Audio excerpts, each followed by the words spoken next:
All right, everybody, welcome. Welcome to Jen on Air Talk to Her. This is our second run. Yes, we were live for a minute earlier today.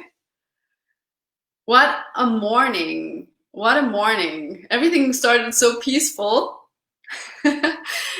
Everything was so peaceful. And I wanted to share with you actually how I woke up this morning, because I felt so much gratitude and I felt so much joy about the show.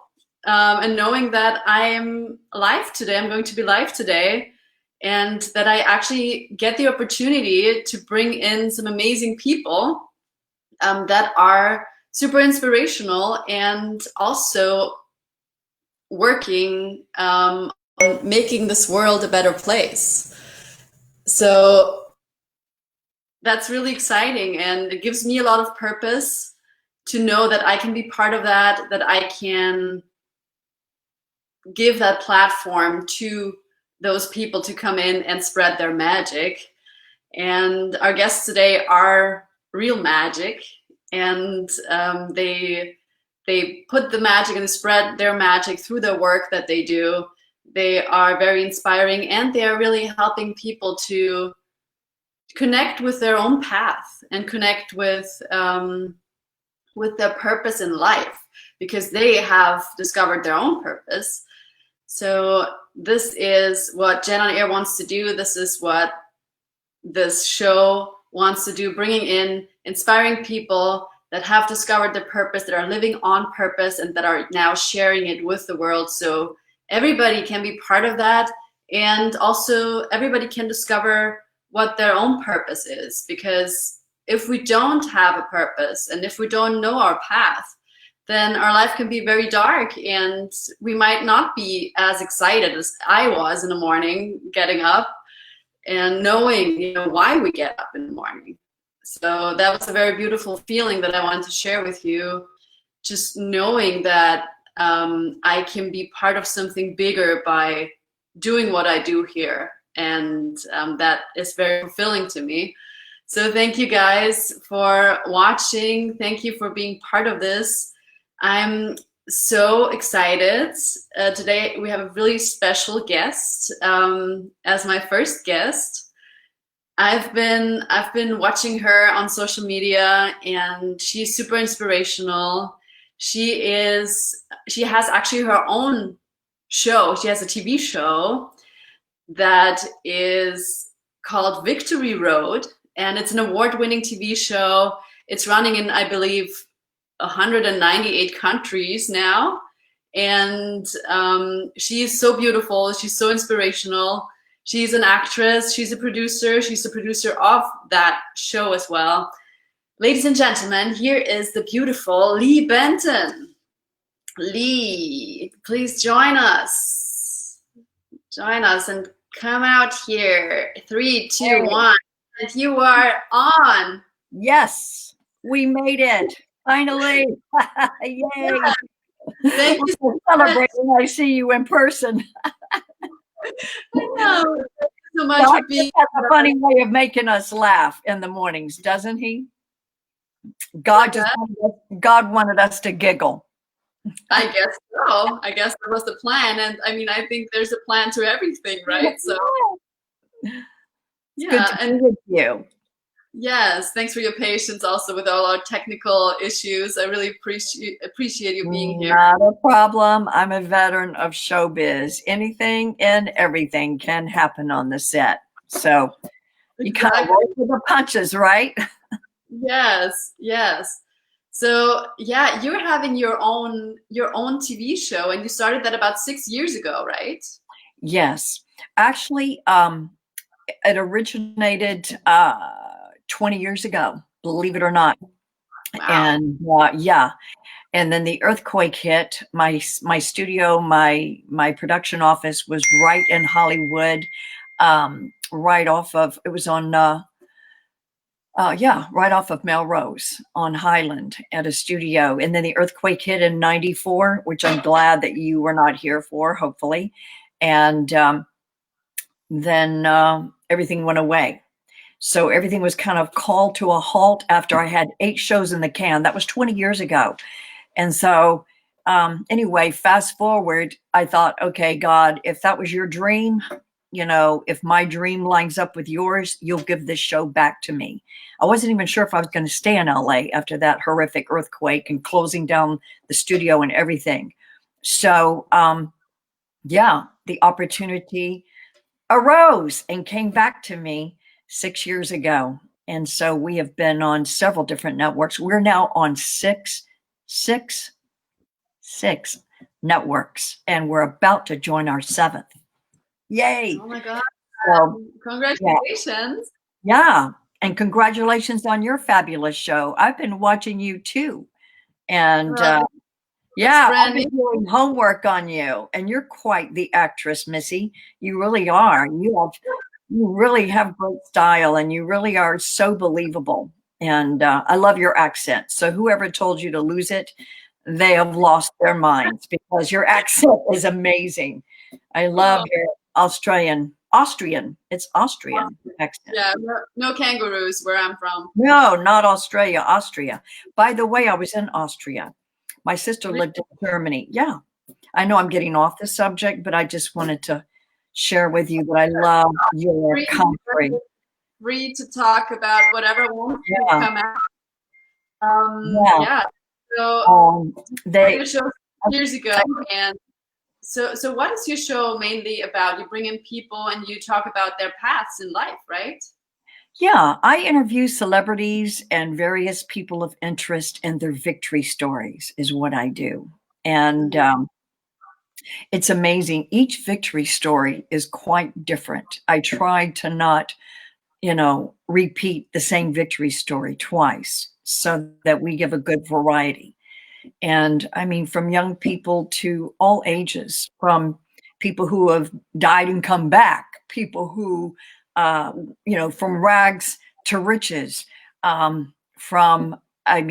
literally, a baby born dead, completely dead, and was touched by his grandmother in the delivery room and came back to life. She prayed over him, and all the doctors in the delivery room were praying. Doctors and nurses, they're like, anybody who prays, pray.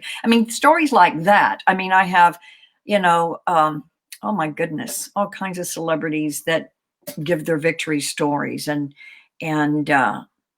love stories, how they met, and things that were just so outrageous, just really incredible events that kind of had they have you on the edge of your seat.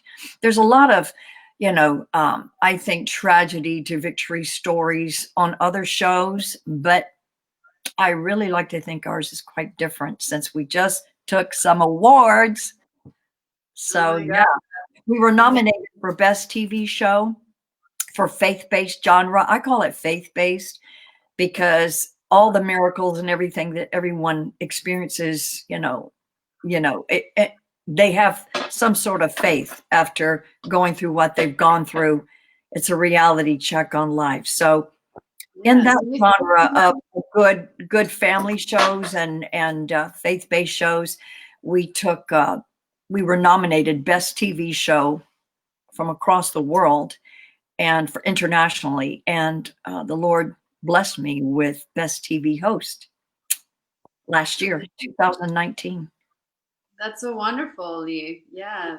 But it's all God, literally. It's all God. It's a very, very unique format to bring in, talk about these stories. And do you have your own victory story? Was there something happening along your path that actually brought you to where you're at today, doing this and with other people about these stories? You know what? It's amazing that you asked me that, because so many people say you need to be interviewed for your victory story. And I go, well, which one? Because my whole life is a chain of events. I shouldn't even be here. The fact that, I have escaped near-death situations so many times, and it's like, God sent angels 911 to help me out. You know, I don't know. I would say one of my greatest victory stories that just came to me on the top of my head, I experienced a miracle, which is a victory story. I had a lump in my right breast, um, about the size of a golf ball.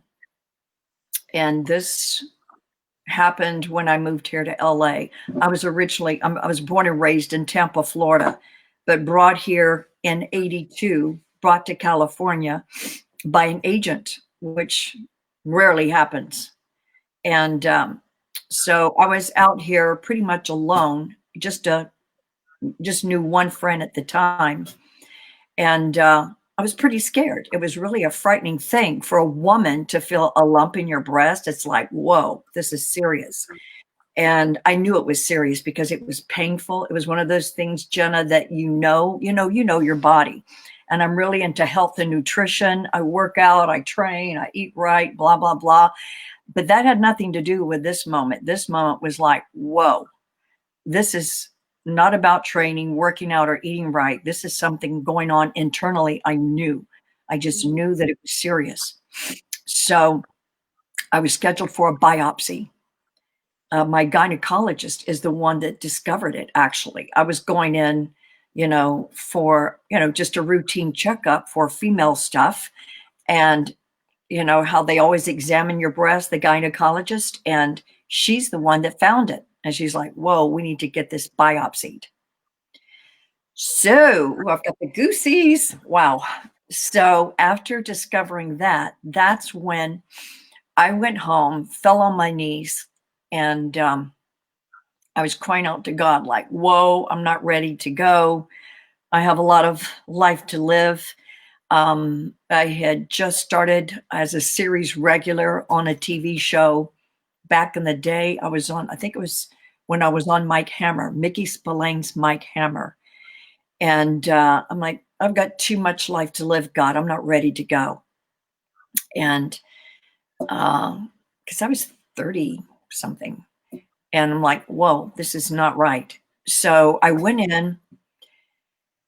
And well, what I started doing, I started calling everybody that I knew that prayed, everyone that I could think of that really was what I call a prayer warrior, And look, I said, please, this is urgent. I need your prayers. Pray now.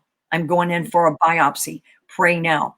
And I even put my name on all these prayer chains that go across the world. You see these on TV with the televangelist and all of this. I'm like, please pray for me. So I was begging pretty much everybody for prayer, and people that knew me and strangers.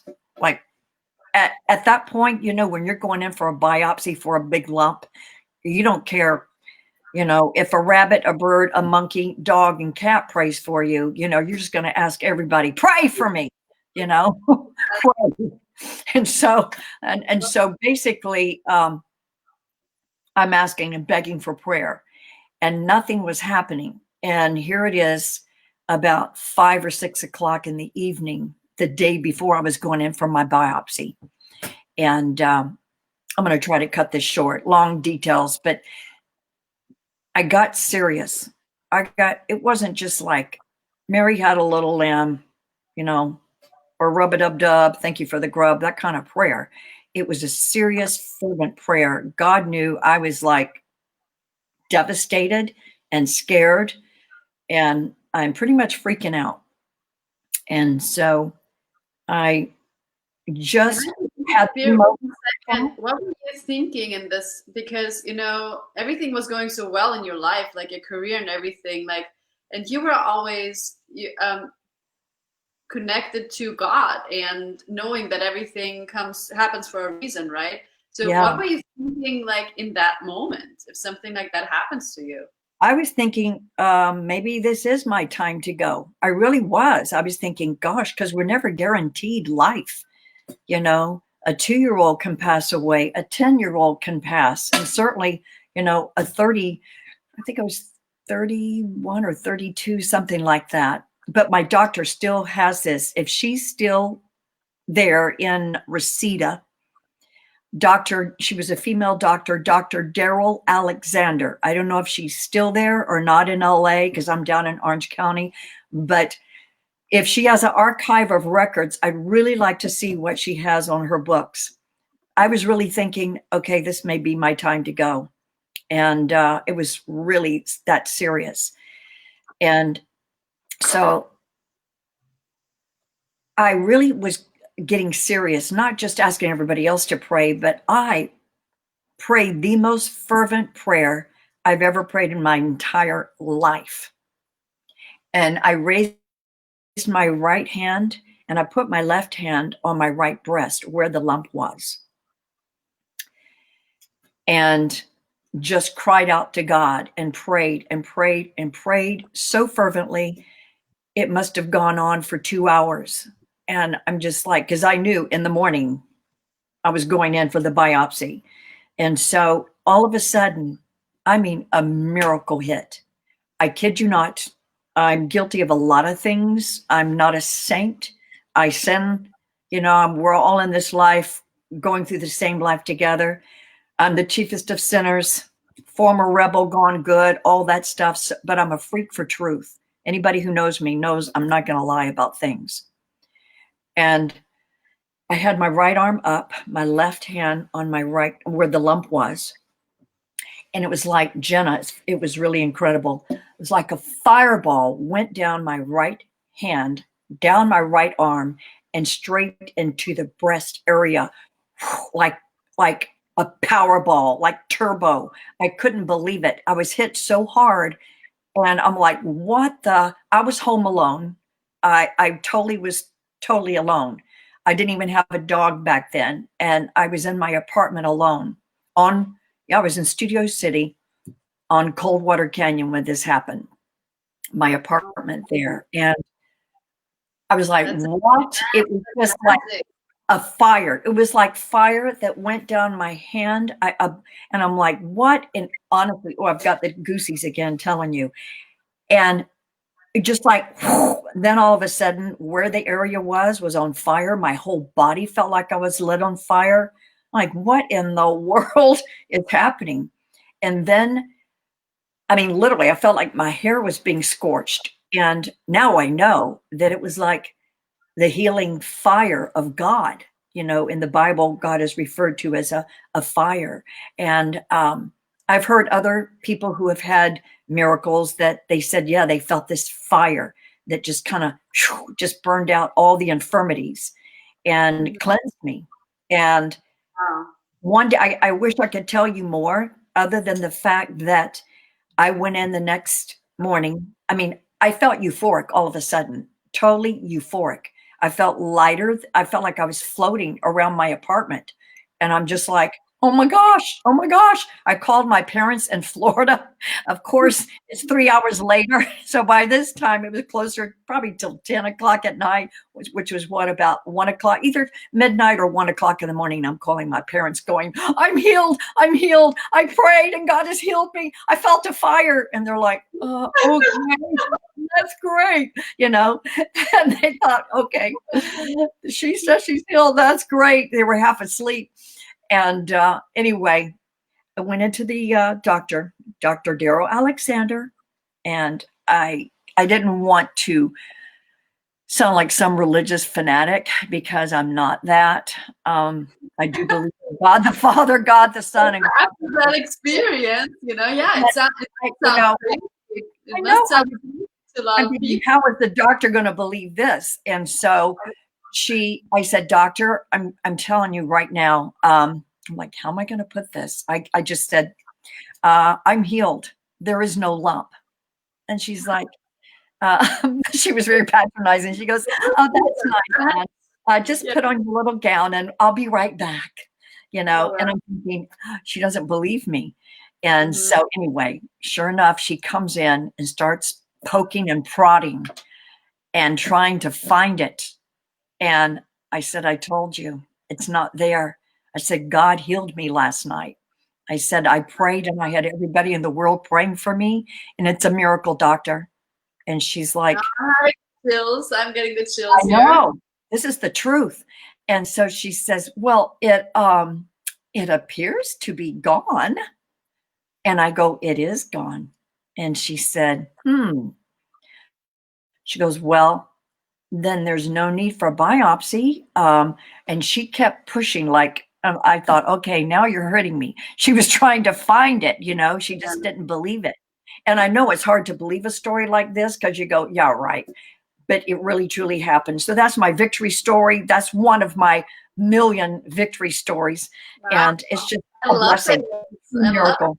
You should come back here more often and tell more of them, because I know. as you said, you always interview people about Yeah. their victory stories, but it's like I was always curious what's your victory stories. So thank you so much for sharing that with us today. That What? also I just thought about this. You're my first. I think you're the first that I ever went on live on any, and I've been interviewed a gazillion times, you know, and as an actress, producer. I think you're the first one, because people have said, you want to tell your victory story, but you're the first one, I believe, that has ever asked me for that. Thank you. Yes. Really, thank you to just being so open and sharing that, because I think what I also feel like doing with this show is show people that there is a magical world out there. Yeah. There is really more than we can see. It is. And that we can touch maybe, but we can feel things. You know, there's an invisible world that we live in that we can see within our work, within our art also. And this is why I was curious, because whatever we create, and you created that show, carries that message, right? I mean, you ask people about their victory stories because you have experienced that, because you know it exists, it's the truth. So so that's so inspiring, and I'm going to have you on my show, and you tell one of your fabulous victory stories. Oh, I do have some as well. Yes, absolutely. Yes. Well, Lee, thank you so much. Thank you so much for coming in today and putting up with all the technical issues at the beginning of the show. Okay. I'm glad that we made it, and I didn't mean for the story to go on so long, but I'm glad that you asked, and I'm glad that you gave me the opportunity to tell my victory story. Yes, thank you so much. I'm so honored to be the first to hear it.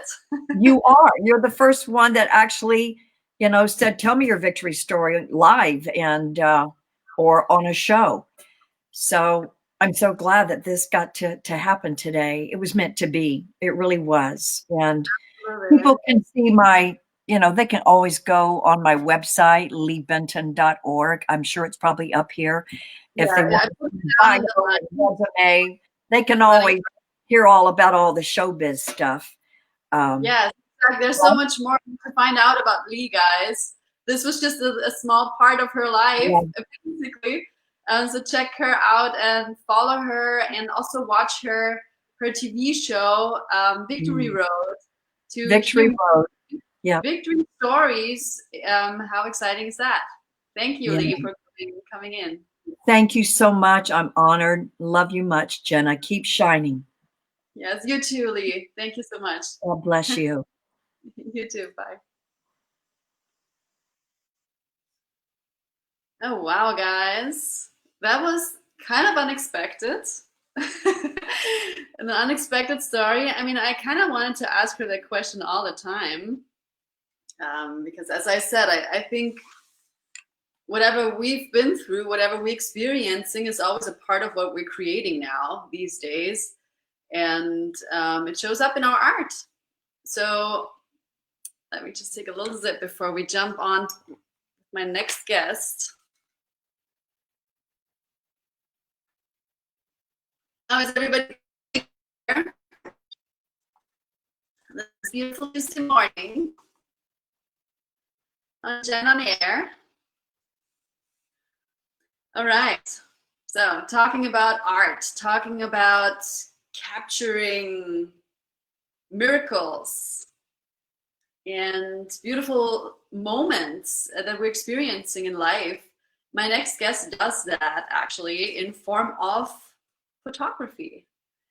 And I love watching his Instagram and whatever he puts out there because it really carries the spirit of the people that are on those photos. And I think it's a very rare thing, and not everybody can capture moments like that. So this is why I was asking him and hoping he would come on to this show with me and be with me today.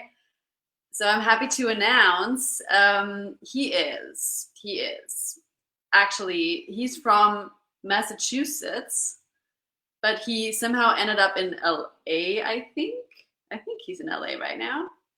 I mean, Corona, who knows where it's been taking us. And he is a photographer and also music supervisor. Ladies and gentlemen, here is Mr. Chris Violet. Chris, come out here and share the screen with me. 3, Hello. 2, 1, and you're on. Here we are. Hello. Hey, you look Chris. much better than I do. It's a bit unfair, if you ask me. Unfair? Why unfair? Yeah. So first, thank you so much for the compliment about my photography. That's lovely of you to say, and sort of that's pretty much the goal, is to capture someone as they are. Yeah, so well, thank you very much. Yes. Have you always been that talented with photography? No, I'm a late starter. I know you like to talk about success. I failed at a bunch of things. You can learn from my failures. Okay. But I'm a late starter. I want to hear everything about it, because that's what it's about here, right? Like showing people that you can start, wherever you're at, and you can start creating yourself and your life the way you want it to. So please go ahead and tell us all about the failures and success. I'm a late starter to photography. I used to be a music supervisor. I went to Berklee College of Music in Boston and was there at an incredible time. My fellow students at the time were just outrageous players, performers, writers, and so on, many of whom went on to have huge careers in the business of things. So I ended up working in the music business and eventually in New York doing A&R at Island Records and signed artists there. And it was a huge education. It was an incredible experience. I wasn't sophisticated enough, really, at the end of the day, for the circles I was running in. And it was a tremendous experience. Chris Blackwell was the founder of Island Records. He's not comfortable with the term mentor, but he was a mentor to me for a little while. And so I got to learn an awful lot through him, invaluable experience.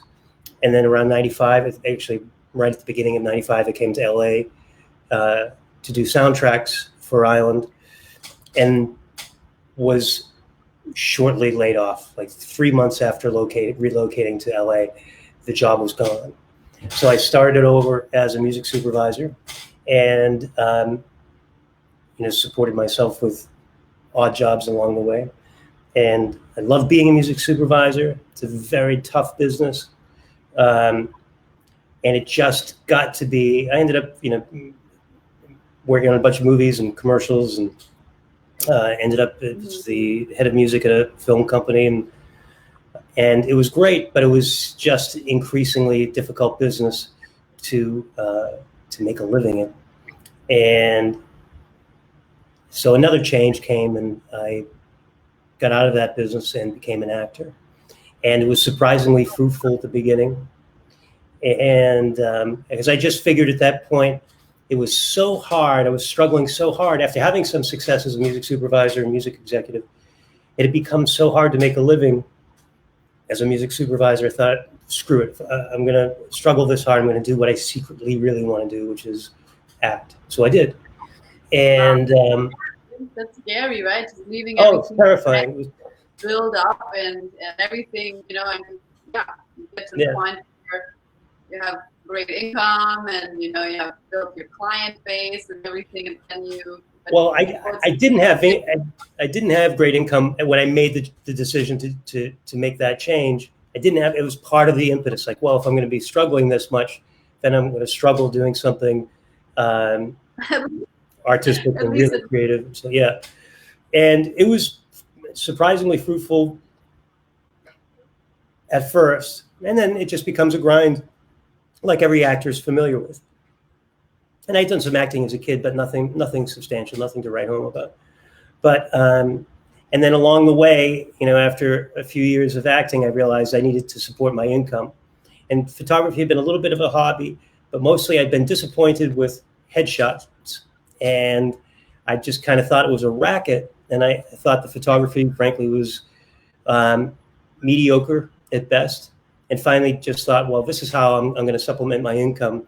I'm going to turn my little hobby into business and take pictures. I've just had the confidence that I could take better pictures, and many of the photographers in town anyway.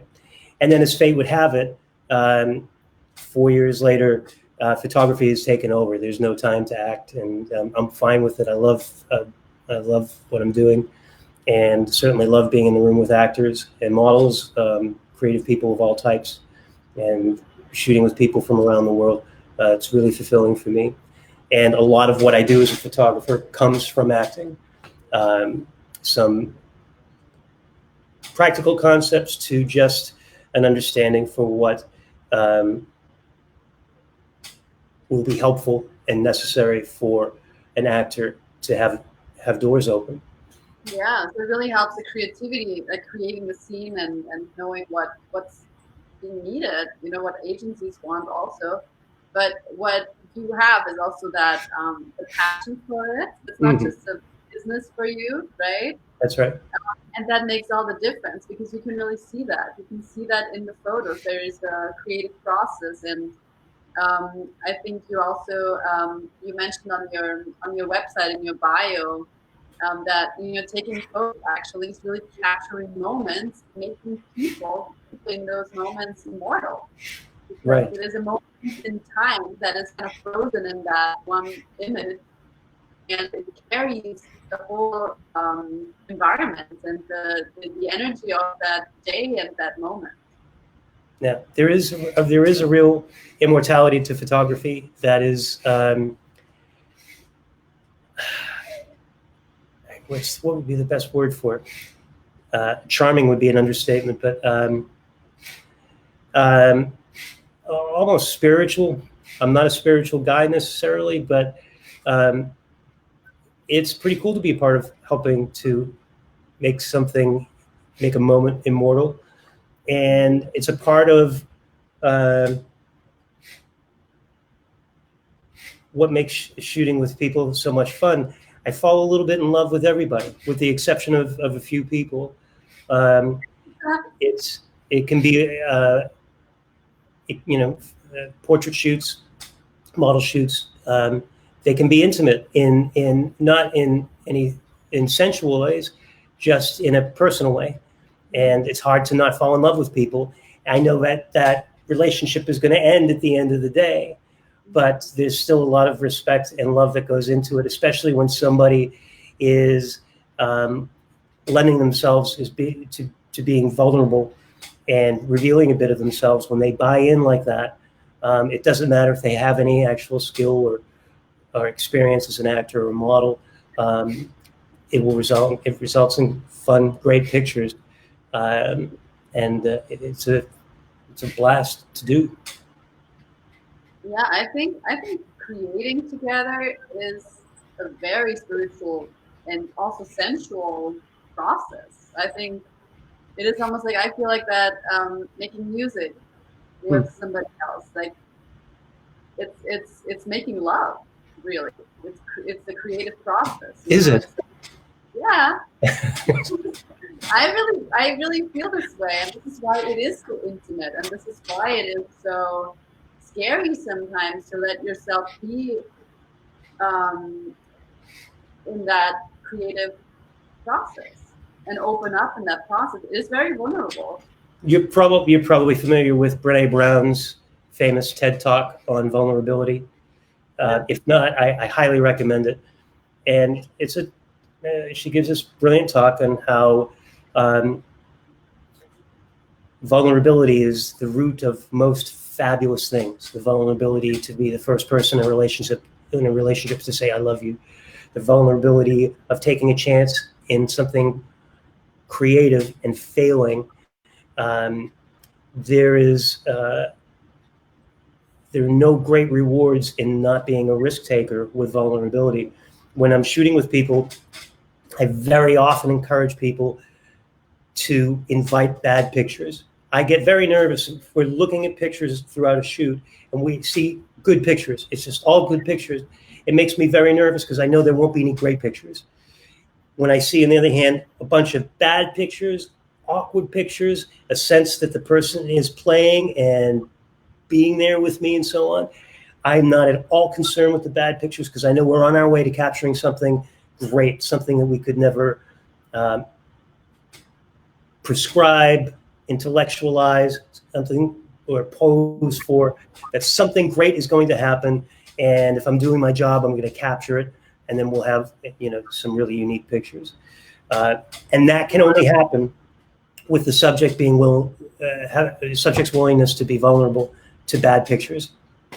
I love that. It's like almost like you're going on a treasure hunt here, and you're an archaeologist, and you just definitely those gems, and when you see that there's some rough stuff coming up, and you kind of start digging there until you find the gold. And yes. Yeah, I love that. This is really, what is Siri doing on my screen? Okay. I don't understand. I love that this is really a Siri doing on my screen, but I could search the web for it. Oh, Siri, I didn't talk to you. She's got an opinion. There's some serious stuff going on. Yeah, well, I love the approach to art, and how you create, and even if it's like headshots, because I think that has in LA especially, it's like sounds like a bad thing sometimes. Oh, I need new headshots. Yeah. Well, secretly, I'm not for everybody. I don't take a traditional headshot. I personally, I think headshots really represent the worst in photography today. I think they're banal. And for all the intentions and and conversations we hear of the importance of an actor looking like their picture, do you know that I have somebody at the door right now? I cannot believe this. Do you want to go? Hold this thought. Can you hold this thought 1 second? Just let me. Oh, yes, it's all good. Wow, guys, we're having some spirit stuff happening here. We're having Siri knocking on my virtual door, and we're having somebody knocking on Chris's door. Today's another show of firsts, guys. I'm back. I'm so sorry, but that was really important as it turned out. So, thank you. I'm sorry about that. So headshots, I don't take a traditional headshot. I take portraits, and part of the reason why I don't take a traditional headshot is I don't, as a photographer, as photography in general is concerned, it doesn't interest me. But also for practical purposes, if you're as an actor, if you're doing what everyone else is doing, you're invisible. In the battle of the thumbnail image, where casting directors, producers, directors, and so on are scrolling through thousands of submissions, 10, 20 at a time, if your picture looks like everyone else's, you're invisible. So if not for creative reasons, then for practical reasons, if your headshot looks like everyone else's, if it looks like a headshot that a photographer has taken the same way, lit the same way with the same background for thousands of actors, you're just going to get scrolled right by. Right before I started venturing out professionally as a photographer, I sat down with a friend of mine who's a famous casting director, and we were talking about headshots, and he was giving me the rundown of don't do this, don't horizontal pictures, no black and white pictures, don't do this, don't do that. All the while he was looking at submissions for a co-starring role on a show he was working on, and he clicked on an actress's profile, and he's continuing to talk as he's looking at this actor's profile, and I started laughing. What's so funny? I said, you just clicked on an actor's headshot that was a landscape photo in black and white. You have to have her in just for having the courage to do something that you said, you know, no, I didn't, and went back to look, and sure enough, that's what she, you know, had a horizontal black and white. She had a bunch of other pictures in the profile, but her primary picture was a horizontal black and white picture. And that sort of confirmed my thinking about headshots, the traditional headshot being bad for actors, that a portrait, something that tells something about you personally, is much more helpful to you and to casting directors versus a character type headshot, you know.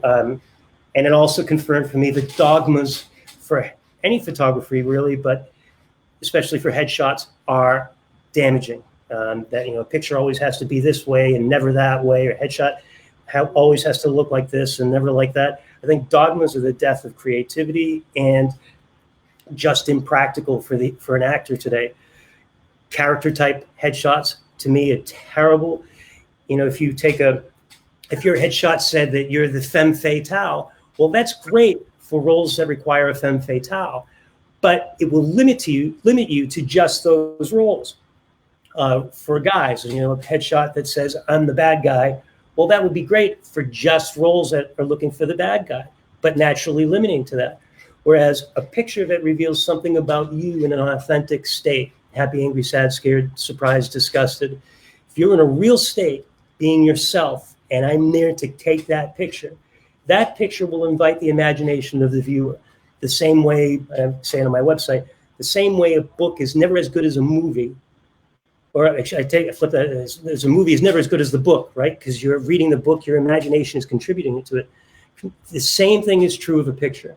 And I guarantee that any of your favorite pictures of other people, family, friends, what have you, are pictures of people in a fully realized state. And it's not a character type, it's just a person that is feeling something. Oh And my God, that to me that's the goal of a portrait, of a headshot, even from models and fashion and modeling portfolios. You know, a picture of a gorgeous woman. And also it's those pictures that are naturally not limiting. So if your headshot isn't a character type, but it shows a bit of who you are, then it might invite a casting director, or is more likely to invite a casting director than another picture that says, you know, I know she submitted for the femme fatale role, but she could also be the clever executive. Let's have her read for both. The picture that you took just for the femme fatale is never going to open that door for you. Whereas a picture that just shows something about you allows someone to see you in any number of different roles. So that's sort of my approach for portraits for actors. I love that. And you know what? I always, when I came to LA, I really had issues with the headshot situation because I love artistic photo shoots, and I love even creating my own stories that I tell when somebody's taking photos of me. So it's more an artistic approach to taking photos in general. And then going to those, like just paying tons of money, and then I get like some version of me that doesn't even feel real. It feels like... Well, isn't that ironic? The headshots, most headshots today, for all the want of you looking like your headshots, you walk into a room, you're supposed to look like your headshot. But headshots, the traditional headshot today, are some of the most overhyped, over-edited pictures around, and so out of trend with what is happening in photography in every other genre. Pictures aren't over-edited in general, except for beauty photography. That's a different sort of animal. But outside of beauty photography, fashion photography, it's very raw today. It's the emphasis is on color grading, and you know, it's not on skin smoothing. But this is what everybody likes anyways, right? That's what everybody talks about with, oh, European fashion, European photography is so much more real.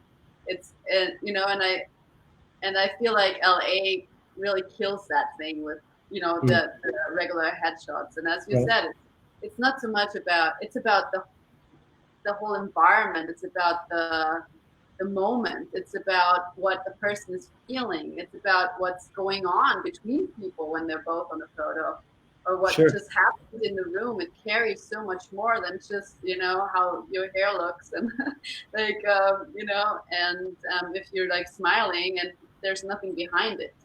Right. Yeah, I I love totally that. agree. I'm Yeah. curious. I know in some parts of Europe, it's still the norm for headshots to be in black and white. Is that still true in Austria? Do you know? I wouldn't say that, but I know it's way more natural. Like people don't even the perfection here of like people look kind of blown out here more. It's more Right. everything's retouched, all the wrinkles and so in Europe I feel like people don't do that, and it's not about perfection. It's really about life, and it's about lifestyle also, and not only on the photos but also how people live their lives. It's more about getting together with family. It's more about experiencing life and capturing it, and that's what matters, and not if you have wrinkles or not. There's certain things that just don't matter in life there, and that Yeah. shows up in the art that's being created there as well. Sure. So thanks for being a natural part of Wow. LA and bringing Thank that you. to LA because it needs it absolutely. And I'm actually needing new headshots because my hair is really long. Come on So in. I might call you up and Come on in. It would be a blast. yes, because I remember what I wanted to say earlier when I came to LA and my agency was like, "Oh, you need like more smiley headshots and everything," and I was like, "But maybe it's just not me. I just don't feel like doing this." I said also I would like to actually take portraits and not headshots because for me a portrait means that it's a moment in life. Yeah. It's not just not just capturing my looks at the moment. So I love that, and yeah, I think we should definitely Right work on. together, and we should take my new headshots, my new Excellent. I portraits. would love to. Yeah. I'd love to. Right on. With agents, I've only once had a manager pay for a client's shoot, and I don't know why. Well, I guess I do know why it's not the norm, but it should be the norm. Often, it's the easy excuse for an agent to say, well, when you say I'm not getting out, why am I not getting out? It's easy to blame the headshots. I've never heard a story where an agent said to an actor, yeah, you're not getting out because I'm not doing a good enough job, or I'm not trying hard enough, or you're not good enough, or, it's always the pictures. And so they'll tell you to go spend the money on new pictures, and they'll tell you which photographers to choose from, and they'll tell you what kind of picture and give you lists of do's and don'ts. And my feeling is that's all fine if they're going to pay for the pictures.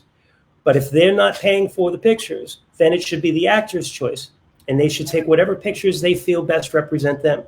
I had an actor, a middle-aged actor, come in a few years ago, and before he said hello, he said, "You better not suck." I'm like, "Oh, thank you, nice to meet you." He said, "No, you don't understand." He said, my agent and manager keep blaming the pictures, and for years I've been listening to them, and we just keep getting more mediocre pictures, and they keep blaming the pictures. So this time I'm choosing, and nobody wanted him to go with me. Because I don't take a traditional headshot, but he loved my work. So he said, so I'm choosing, I'm paying for it, I'm choosing, I choose you. But it's not enough for them to be cool pictures. They also have to serve to get him out. Yeah. If they're just cool pictures and they don't improve his rate of getting into the room to audition, then they don't work. And it was like 3 weeks after he started posting his new pictures, he was going out more per month, prospectively going forward. He was going out more per month than he had been going out per year for the previous 3 or 4 years. And he ended up coming in to shoot with me another 2 times that year. And to me, it just reaffirms the idea if you're doing what everyone else is doing, you're going to be invisible. Yeah. And maybe your idea, who you are and also your opinion on things, and yeah, choosing your own experience is very that just gives you a certain shine, when you put yourself out there, and a certain confidence. And I mean that's actually a good point. I think agencies should pay for their clients' photos, because that would also mean that they really support them.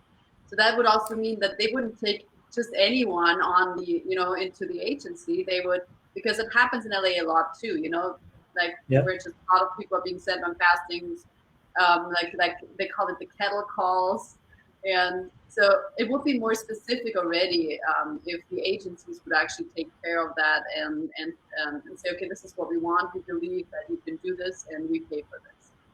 Right. I totally agree. I think of it this way: if from a small agency's perspective or a manager's perspective, if they're not willing to take the risk to invest the cost of headshots on you, they shouldn't be representing you. Yes. If they don't have the belief to spend that much money on you, Yeah. if they don't have because they can recoup that expense from your earnings. If they don't have the faith that they're going to recoup that money from your work as an actor, they shouldn't be representing you, or you shouldn't have them represent you. Absolutely. That's what I was trying yeah. to say. You said it better with better words.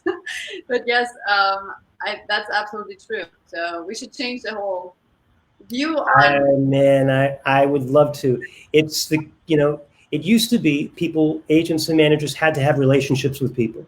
But Yes. since casting has been done online, they just need a relationship with their computer. And it becomes the economy of scale. They don't have to have great relationships. They just have to have a bunch of clients and throw them all against the wall. Yeah. It's also like, I mean, everybody now is an actor. Everybody is a model. Everybody is, doing these things because everybody can't just do it, which also is kind of a good thing, because that means everybody can explore. So they can part themselves and try things and find what they like and see if they may be good at it, or there might be some hidden talent, just showing up out of nowhere. But I think I liked also how it used to be, like more when agencies really had more like better relationships with their clients and were really supporting them, and it was almost like family. Like almost my agents in Europe for modeling, they always felt like family to me. When they were calling me, it was like, you felt like, oh, they were really taking good care of you, and they knew everything about you, also in your private life, and they wanted to be involved, and it was nice, it was nice, and that doesn't really exist anymore. There's too many people. It's a shame. Yeah. It's a shame. Yeah. You should be a manager, maybe.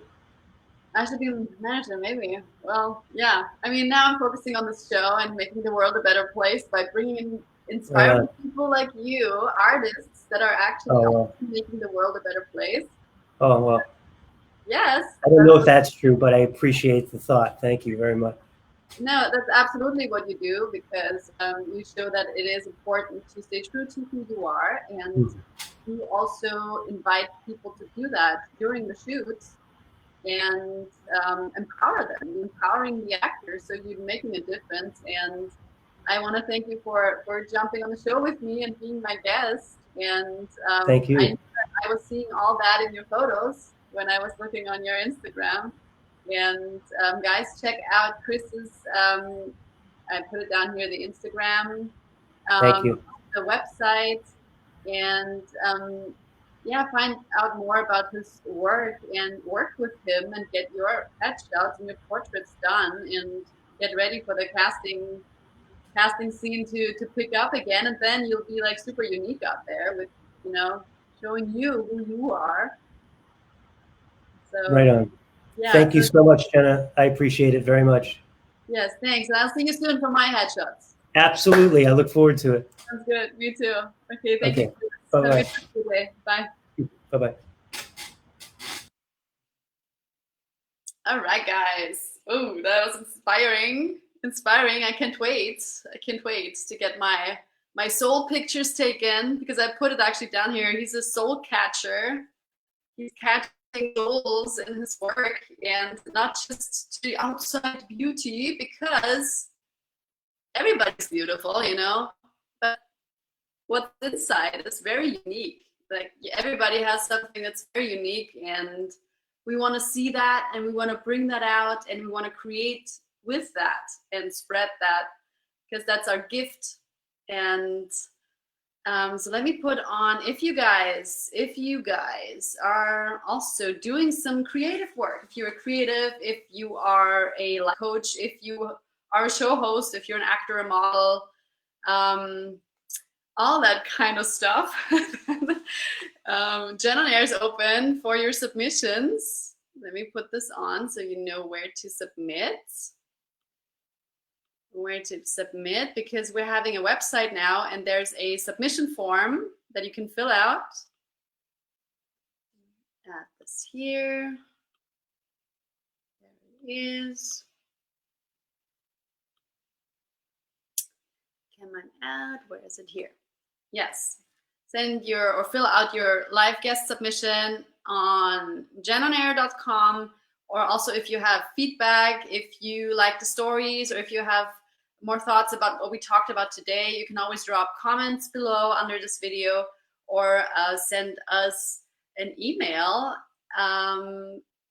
Here's the email address, info@jenonair.com, and we're looking forward to hearing from you and having you on the show with us. And until then, I love you guys. Stay true to yourself and create something beautiful today. And I'll see you next time when it's time for Jen on Air. And I will see you there. Bye, guys. I love you. See you next time. Ciao.